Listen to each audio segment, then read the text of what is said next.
Okay, putting students out of class should be your last resort. Please do not keep putting students out of the classroom, especially if you know they're not being held accountable by your admin team. You can have these students clean. One of the things I used to do is the last maybe 5 minutes of class, if that student was showing behaviors that I didn't like, of course, I redirected those behaviors. But I also will take the last 5 minutes of class and pass them a broom. And they would say, I'm not sweeping. Well, listen, you didn't do anything in my class all day long. The least you can do is take this broom and sweep around the corners of my classroom. Most of the time they'll go ahead and say, okay, I'll do it, because they know they was being a problem in your class.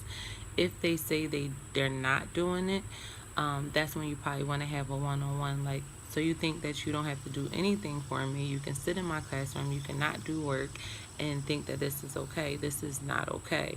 Make sure you address it. If they don't want to clean, it's not a big deal, but you need to address it. If they say no, send them out of your classroom. Have a good day. The next day they come in the classroom, allow them to have that behavior that they were showing yesterday, with constant redirection.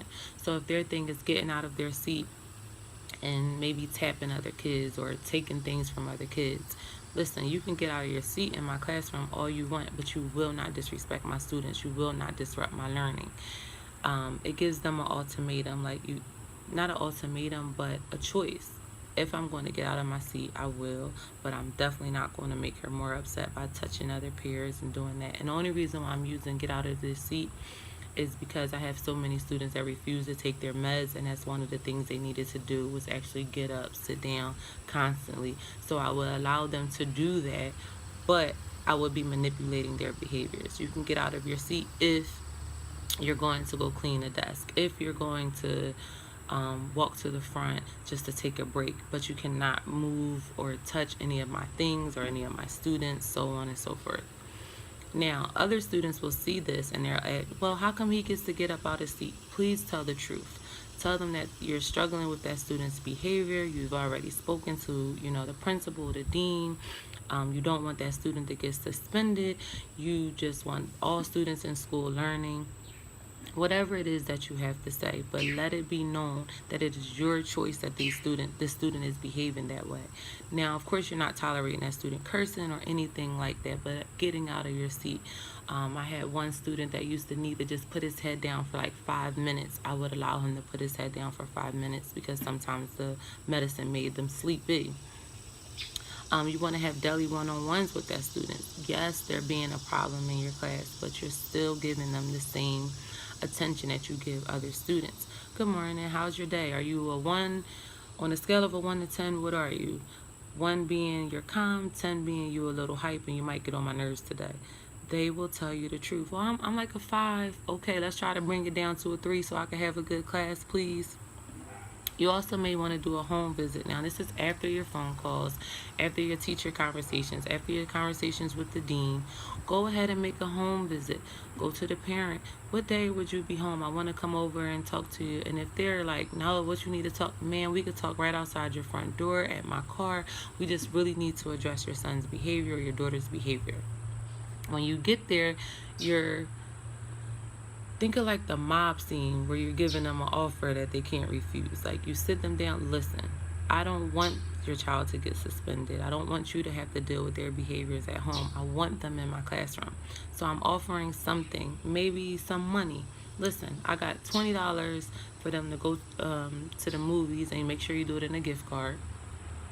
Gift card for them to go to the movies or to a restaurant, whatever, if they behave well for 2 weeks in my classroom, or a week if need be. Do anything to get that parent rapport built and to get that student to know, wow, they're going to come out their own pockets for me, and they still want me in this classroom. They don't want to kick me out, put me out. I can still come to school. You are building rapport, but you're constantly redirecting that student. So you can say, listen, I got your gift card, but this week you've been really having problems. I'll give it to you on Tuesday if you have a good day Monday. Look how long you just bought to have that student go ahead and actually change their behavior. You bought yourself some time. And the last thing that you want to do is have awards in the classroom. A lot of teachers want to do away with awards. Why? No, that's all you need is a physical piece of paper that they could bring home, that they could show off, that students are going to see when they walk into that classroom. Thank you for being a boss this week. It's an award. You've done what you had to do. You came to class on time. Most improved. The student may have given you problems, but this week you can't even remember a time where you redirected them. Please make sure that they have something that they can physically see that they've actually progressed their behavior. It is the best. They need that. All right, so making putting out of class your last resort, making them clean, allowing that behavior but manipulating it to be a behavior that you can stand. Tell other students the truth if they complain. Daily one-on-ones with that student. Home visit if possible and if you feel safe. Gift card with parent permission or anything else you can find. It could be something really small, notebook, something from the school store, whatever it is to get that student bought in. And an award section in your class. That's all I have. Thank you.